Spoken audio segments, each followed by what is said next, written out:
of short-term debt, sometimes you're going to get a lower cost. Sometimes you get faster availability on those short-term loans. Sometimes, most of the time, you'll be able to repay short-term loans faster. Disadvantages, though, we talked about higher risk. For a short-term loan, the interest rate may change quickly. You may have to repay it. You don't have to repay it faster necessarily, but the time period in which you repay back the principal comes faster in a short-term loan. Rollover availability, you may not be able to get a short-term loan if credit dries up. And sometimes you're in a position where you have higher costs because you didn't take a conservative approach. All right, does all of that make sense? All right, good. So we've talked about working capital management, the basics of that, how we decide how we're going to manage our working capital, our inventory, our cash, our receivables. We talked about how we finance our working capital. Do we finance it with long-term loans or short-term loans? And 3 different approaches we could use. Now we're going to use a metric to determine, to quantify how effectively our working capital management is working. It's called the cash conversion cycle. It gives us an ability to quantify how long our money is tied up in this current asset flow. Cash conversion cycle quantifies the time between payments made for inventory and payments received from sales. It consists of the inventory conversion period plus the average collection period minus the payables deferral period. So, let me break that down. This cash conversion cycle first measures our inventory conversion. So, when we buy a raw material, how long does it take us to get that through our inventory and sold to a customer? Right, maybe it takes 40 days to buy a car from Bill and sell it to a customer. We have 40 days worth of inventory in our warehouse. Next question, how long does it take to actually receive payment from the customer? Suppose it takes an average of 89 days after that before the customer actually pays us, because we have generous credit terms. So we'd say 40 plus 89, that puts us at 129. All right, so that's 129 days from when we pay Bill for the cars and we get money back from the customer. Now this last piece can work to our advantage. Payables deferral period. Suppose when Bill sells us those cars, he says, you don't have to pay me for 15 days. All right, so that's 15 fewer days that we are without our cash.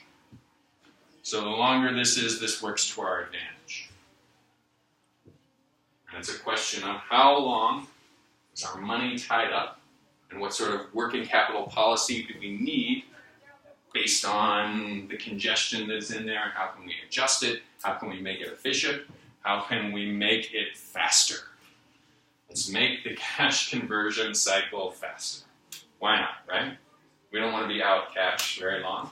Then we have to go with all those financing options. Are we going to get a short-term loan, a long-term loan? No, let's just get the cash faster. Let's figure out how we can do that. And of course, put your business head on and think about what makes sense for the business. Inventory conversion period. We're going to break down these 3 parts of the cash conversion cycle. First is the inventory conversion period. We can look on a company's balance sheet, take the inventory, divide by the cost of goods sold per day. That will tell us essentially how many days worth of inventory is in our warehouse. So if we look on the balance sheet and we see we have $50,000 of inventory and we're selling $5,000 a day, we have about 10 days worth of inventory in our warehouse. And that's how long it takes to cycle through the inventory conversion period. Average collection period. All right, we sell it, but we haven't gotten paid yet. We can calculate that by taking our receivables divided by sales per day, which is sales divided by 365 if you're given annual sales. So how many days worth of sales are stuck in our receivables? And then the payables deferral period, what is our payables? How much do we owe Bill and other folks compared to what's our cost of goods sold per day? How many days worth of payables are in that current liability? And remember, in theory, we want this to be as high as possible. But we want to do that in a way that doesn't cost us a lot of money. All right. I have an example. Let's get a little practice calculating the cash conversion cycle. This mythical company, GBM. Suppose you're given this data. You have annual sales, cost of goods sold, inventories, accounts receivable, accounts payable at these levels. And I believe I left this one blank for you all. Did I not? Did I? No. Do you have the answers? Oh well. Guess I did not leave it blank for you. Sorry about that. Maybe I just imagined leaving it blank for you. So, we can still break it down nonetheless. Maybe I can get one volunteer to just tell me where you're pulling these numbers from and how that calculation looks to you. Let's start with inventory conversion period. So I'm going to explain where are we pulling those numbers from and what does that 50.9, what does that mean in practical terms? Patrick.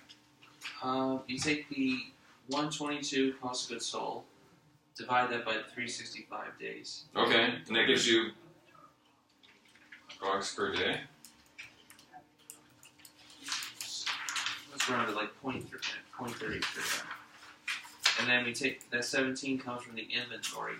Take that divided by what we just got. Yeah. Should get us 50. Yep. 50. Correct, Victor. So we're taking the inventory, how much inventory we have right now on our shelves, divided by cost of goods sold per day. And that's going to give us 50.9. All right, and if you come and tell me that figure, 50.9, how are you going to explain that in terms I can understand that? The inventory conversion period is believed to be approximately 51 days. Yeah, but what does that mean? Inventory. What is inventory? What are you talking about? Just get all Mercy College on me now. This inventory I didn't go to Mercy College. I worked my way up in the inventory, stacking shelves. What are you talking about?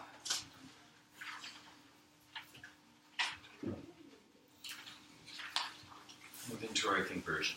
How do you explain that to someone who might be paying you a lot of money? That is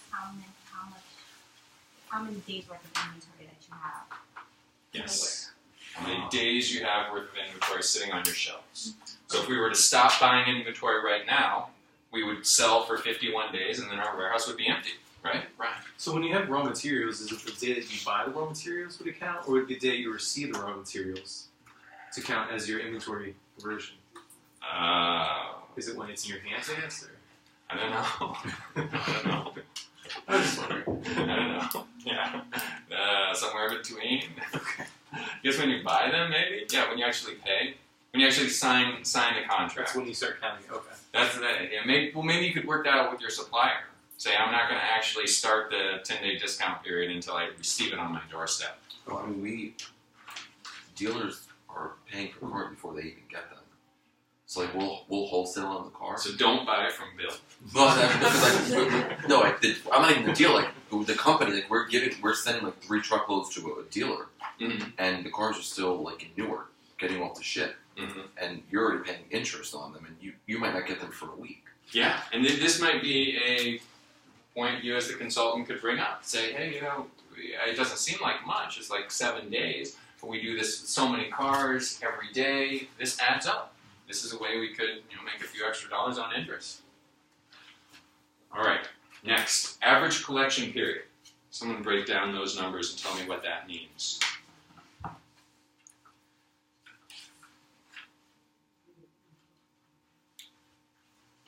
All right, where are we getting that 51 from? And why are we dividing it by 150 by 365? There's collection period is taking your receivables, which is $51, Yes. and then dividing that by your sales, which is $150 per 365 days. So divide that, and you get 124.1. Okay, good. But what does that mean? And That's how many Practical days worth of sales are in receivables.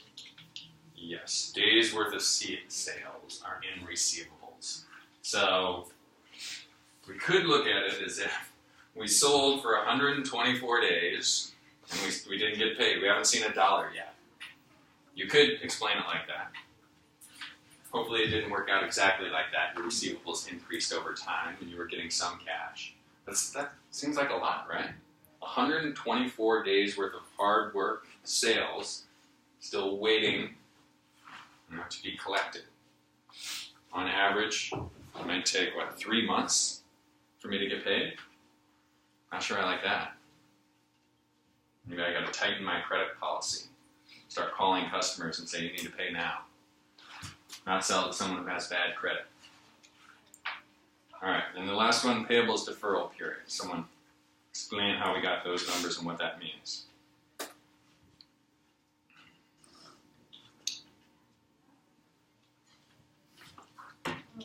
Payables deferral period takes your payables $15 divided by cost of goods sold per day, so that's $122 divided by 365. You get 338.9 days. That's how many days worth of payables are in liability. Yeah, how many days on average it takes us to pay our suppliers. So, theoretically, I mentioned we want that as high as possible, right? Yeah. Until we find ourselves paying interest charges or doing other things that are financially disadvantaged or financially not advantageous to us. So, we put it all together on the next slide. 59 plus 124 minus our payables deferral period gives us a cash conversion cycle of 136.1.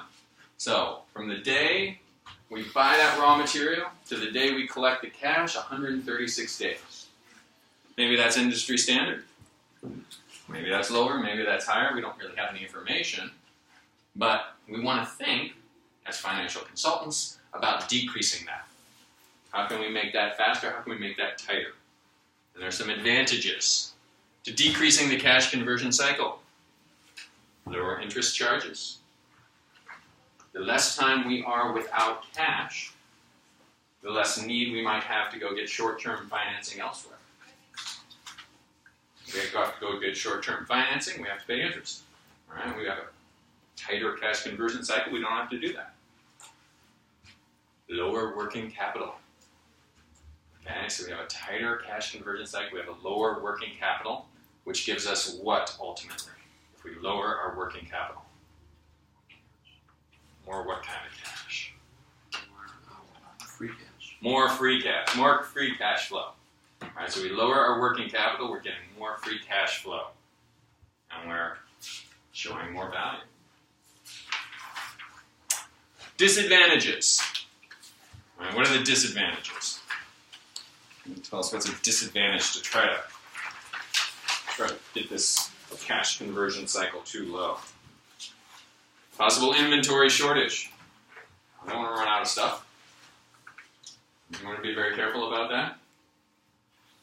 Lower sales.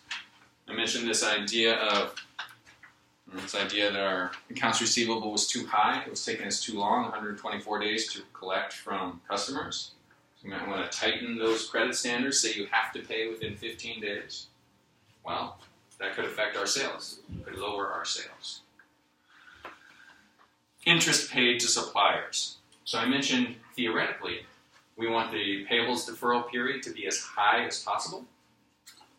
But our suppliers may say, well, if you're going to take 50 days to pay me, then I'm going to charge you 2% interest. And we want to be careful about doing that. We want to find out if that's better than getting a loan somewhere else. If it is, fine. If it's not, then we want to pay faster. All right. So questions we might ask. We don't really have much access to information on this mythical company, but if we were coming in to think about how we could decrease working capital, because that would decrease interest charges, lower working capital, increase free cash flow, questions we might ask. Is GBM holding too much inventory? You go look on the shelves, talk to the inventory folks. You can say, well, you're at $6 million of inventory, and it never, over the last 4 years, has gotten below $4 million of inventory. So we don't need that extra $4 million. Let's decrease it down to just $2 million.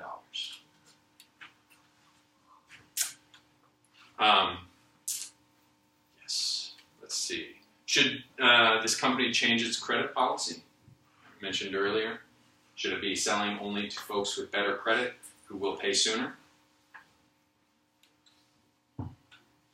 Are they effectively utilizing trade credit, which is what we'll talk about in a minute, which is, are we using that time that our suppliers give us to pay them effectively? Are we taking advantage of that? These are the questions we might mull over as we're thinking about how we could decrease working capital, increase cash flow. All right. Question for you all. If GBM reduces its inventory without adversely affecting sales, what effect will this have on free cash flow? This company reduces inventory without affecting sales. What effect will this have on free cash flow?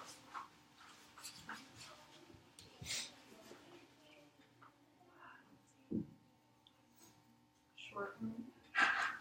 Okay. All right. Did someone answer that question for me? Mary? Will it increase free cash flow? Yes. All right. So we reduce inventory, we increase free cash flow. In the short run, one-time reduction in inventory causes identical one-time increase in free cash flows. And we understand the math of that, right? We went over that in class 2.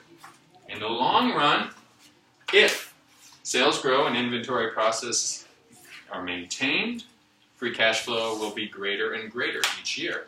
So what that is saying, if suppose our sales are growing each year, but along with our sales growth, our inventory manager is saying, in order to support this sales growth, we need to increase inventory to keep up.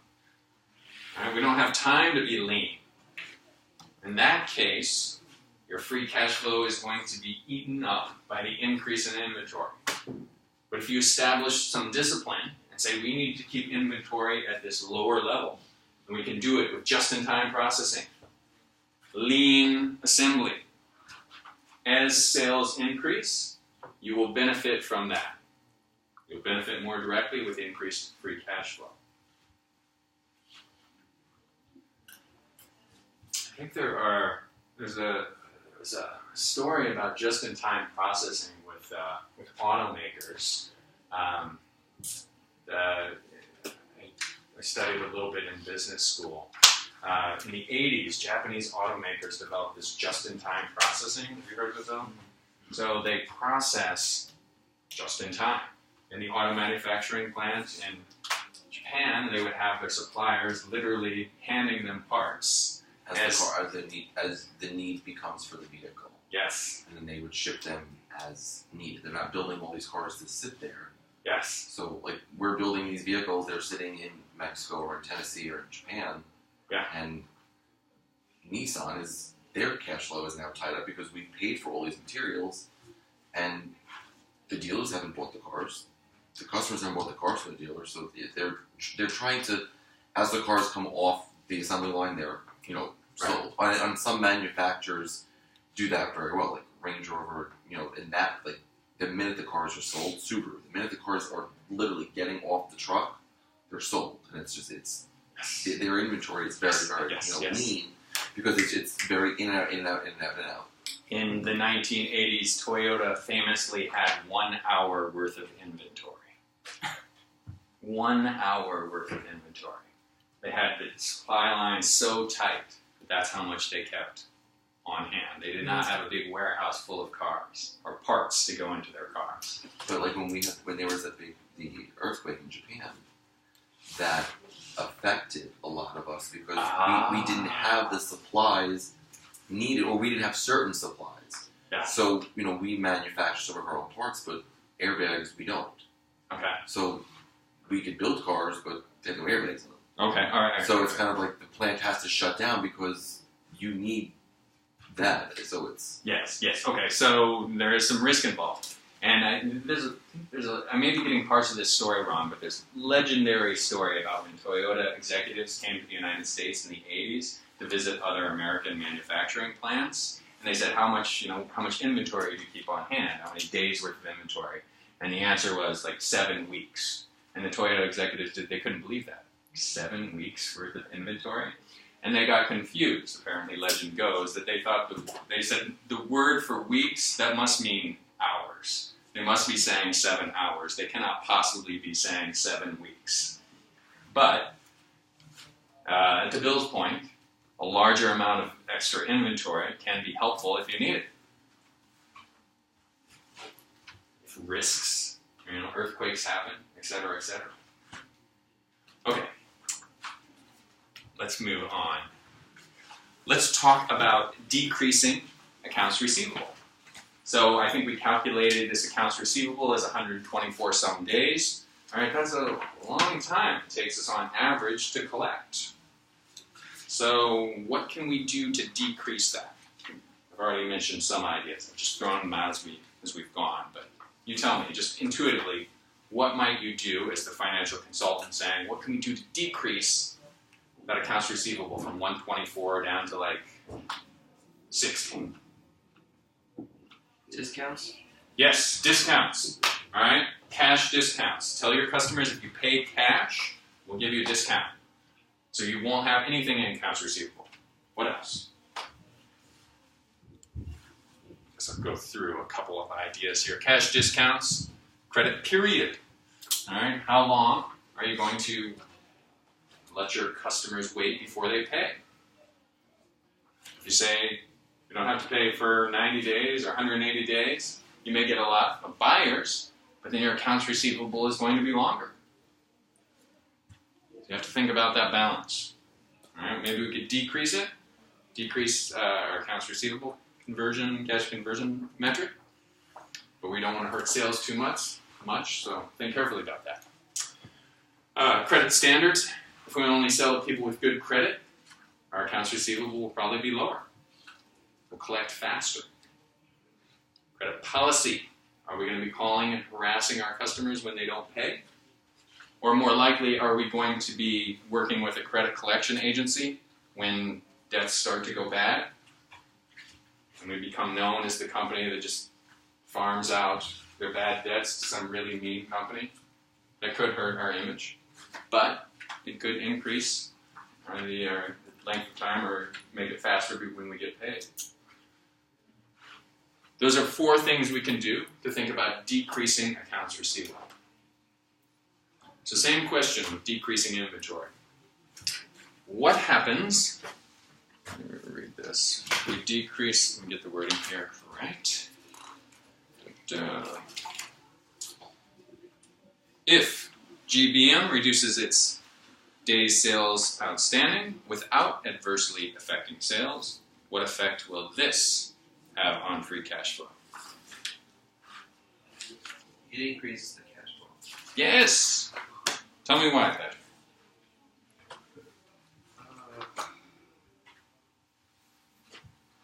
Well, so days sales outstanding was 124.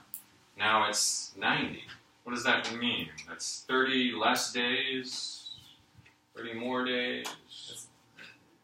It went from 124 to 90, so that's less. Yeah, so that's less, but what does that mean? 30. Means we're getting paid 30 days faster. 30 days faster, okay. Yeah. We're getting paid 30 days faster, and the level of our accounts receivable is lower, so our working capital is lower. And when our working capital is lower, what gets higher? Free cash flow and value. Same game as with inventory. In the short run, one-time reduction. You come in and reduce accounts receivable, you'll increase free cash flow. In the long term, if you're able to maintain discipline as sales increase, then you will benefit more from those sales increases. You, as a financial consultant, may go to the management team and say, hey, you know what? I've got a great way to increase sales and not increase accounts receivable. All right, music to the ears of your financial managers. You say, hey, what we've got to do is we've got to start selling to these folks over here because they pay cash. All right. Now, we're going to look at the third part of the cash conversion cycle, which was this payables deferral period, which was how long do we get before we have to pay our suppliers? How can we make that as long as possible without hurting us? And I want to mention accruals really quickly, because accruals is not included in that cash conversion cycle, but it could be. It's the same type of thing as accounts payable. Let's just think about it for a minute, and then we'll move on to accounts payable, which is the bigger metric. Accruals, things like accrued wages. We owe our employees wages when we pay them once a month. So in the middle of the month, we're going to owe them half a month of salary. And the longer we can stretch that out, the better. Typically, a company does not have much choice over that. Depends on industry norms, standards, what your employees demand in terms of how often you pay them. But it is something we can think about. If it's higher, it will decrease our working capital. So accruals are free, no explicit interest is charged. Maybe just our employees are mad that they don't get paid sooner. Firms typically have little control over this, influenced by industry custom, economic factors, tax laws, etc. So that's accruals. It's just a little piece. It works similarly to payables. Now we're going to talk about payables, which is the bigger part, and what is in this cash conversion cycle. Oh, in order to talk about payables, we need to introduce this idea of trade credit. So, Bill sells us a bunch of cars, and he says, this is when I want my payment. This is when you have to pay me, and if you don't pay me at this point, you have to start paying me interest. And that's trade credit. We'll think about what that is. It's credit that Bill furnishes us. He says, you don't have to pay me for 10 days. And if you pay me after 40 days, then I'm going to charge you this amount. Often the largest source of short-term credit, especially for small firms.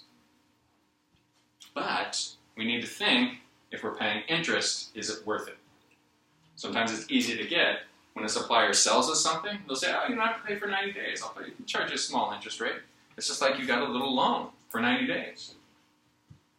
We need to think, what's the actual rate we're paying on that? Spontaneous is easy to get, but costs can be high. Let's look at an example. Suppose RR, this mythical company, buys 200,000 of materials net on terms 110 net 30, but RR pays on day 40. So, has anyone seen this before? This 110 net 30 type of terminology? Yes. Net 30 means the amount of days that you have until. Yeah, we'll break this down for me. So $200,000 is the cash price if we pay today or within how many days? Within 10 days. Within 10 days, okay.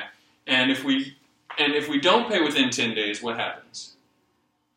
We pay the full price on the 30th day, the last day. We pay the full price, which is not a 1% discount. Right. The $200,000 is a 1% discount, so we pay more than $200,000. And after how many days, though? After the 10th day. If we pay after the 10 days, but how long do we have? 30 days. 30. We have 30 days after the 10th day, so we have a total of 40 days. I always thought it was 30 days within your purchase day. Like you get 1% if you pay within 10 days, but if you don't pay within a month, you have to pay the whole Yeah, amount. it's so we add 30 days after that, right, Mallory? 30 days after that. I'm like Alex. I thought Yeah. it was That's how we learned it. You pay Really? within a month. It's not 30. It's not extra days. It's Could be total wrong. days. It's just maybe the way. Alright, it's been a while since I learned this in accounting, but your textbook explains it. It's the extra, it's 30 days after that. So you So, have like an additional 10-day float on top of the 30.